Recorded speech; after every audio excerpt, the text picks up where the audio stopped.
Today we'll be looking at the Derivan Liquid Pencil. Its unique formula allows you to sketch and draw using graphite in a liquid form. So we'll look at the rewettable formula. As you can see, it is in liquid form, so you just take a little bit out, put it onto your palette. The beauty about the rewettable one is you can keep working it. So naturally from the pot, it's a nice dark colour you can apply to your paper, and you can add water, which helps you to work up subtle tones.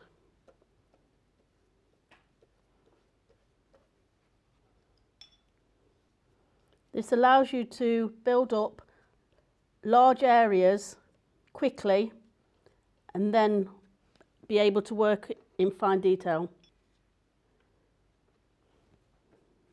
It can be used to make marks, feathers, fur, and dries to a graphite finish. The permanent mixture works the same way as the rewettable, but once it's dried, it's permanent, which means you're not able to rewet or work back into it, lifting off or moving the colour around. Again, you add water and can dilute accordingly.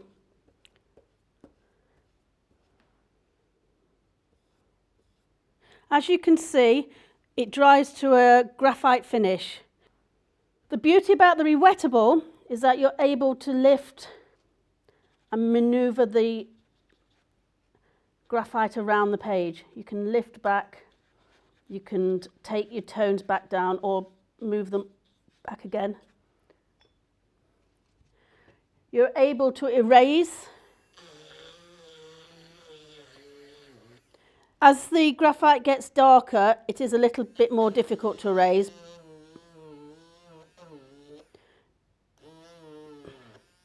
But it will go back to some levels.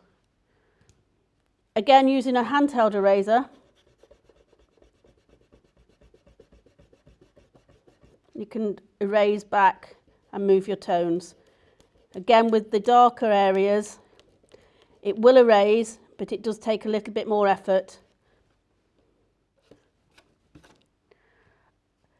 When it's dry, it works like a graphite. It can be burnished the same way to create those lovely burnished shiny tones. It can be blended. I like to use my finger, but it can be blended using a stump and manipulated in the same way as you would graphite. The difference between the rewettable and the permanent is that once this is dry, it's permanent. So you're not able to move the graphite as you would do the rewettable.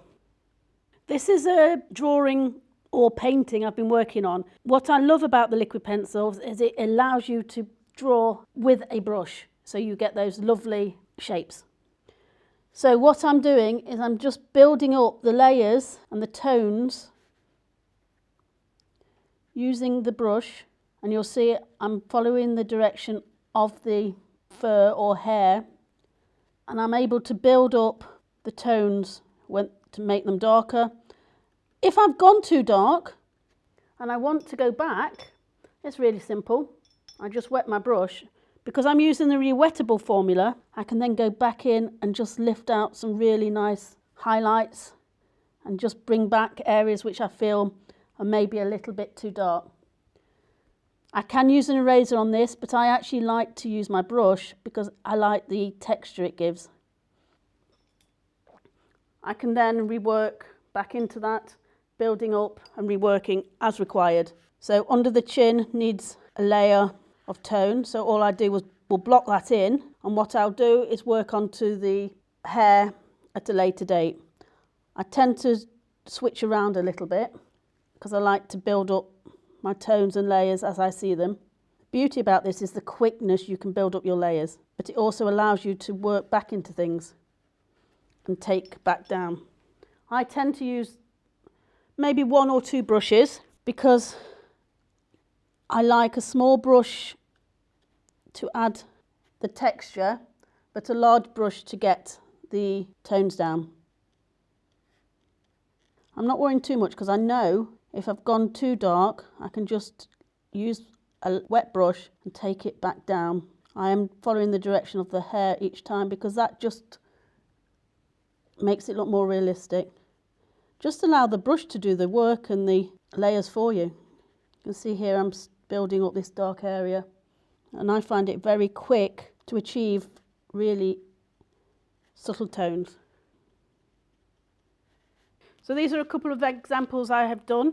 On white cartridge paper, just did the outline of the pony and started with the lightest layers and started to build up and shape him using the graphite. In this chameleon picture, again I worked from the light to dark and was able to build up the tones really quickly using a brush.